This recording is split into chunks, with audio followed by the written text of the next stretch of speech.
In today's video, I'm going to teach you Monday.com widgets tutorial. By the end, you'll know how to add, name, move, resize, duplicate, delete, filter, and explore more widgets to build a clean, informative dashboard.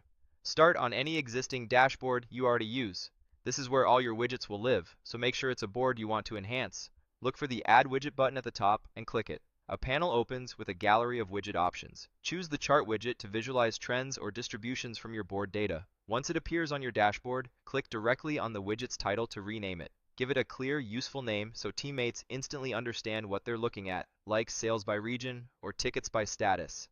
Next, position it. Grab the drag handle on the widget and pull it to where you want it on the grid. If your dashboard is busy, leave consistent spacing so everything is scannable at a glance. To fine-tune the layout, resize the chart by dragging the bottom corner. Widen for more labels or make it taller so data is easier to read. If you'll compare it to another chart later, try keeping common sizes so alignment looks tidy.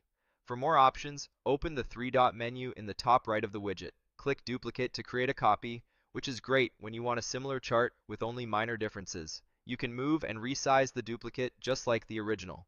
If you no longer need a chart, open the same three-dot menu again and select Delete. This keeps your dashboard focused on what matters most. Let's add another widget. Click Add Widget again and pick the Numbers widget. This is perfect for single KPIs like total revenue, open tasks, or NPS. After it lands on the dashboard, resize it from the bottom right corner so it fits well with surrounding content. Open its three-dot menu and choose Full Screen if you're presenting or want a closer look.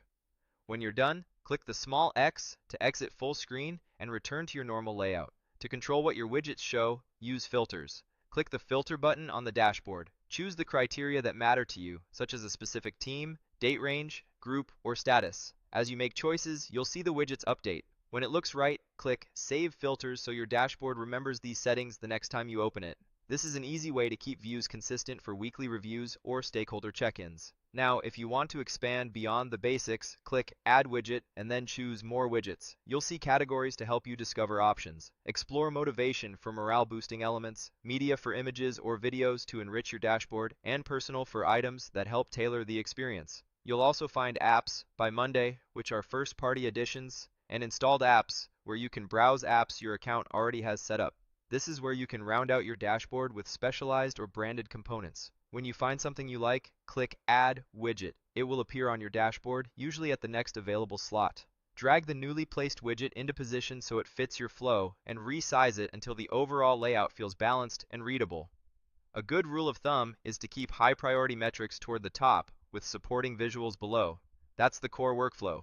Add, name, move, resize. Use the three-dot menu for actions like duplicate, delete, or full screen. Apply and save filters, and explore the widget library to expand your dashboard. With just these steps, you can turn a blank space into a clear command center for your team. Take a moment to review your layout. Check that titles are descriptive, and make sure the most important insights are visible without scrolling. Once you're happy, you're done.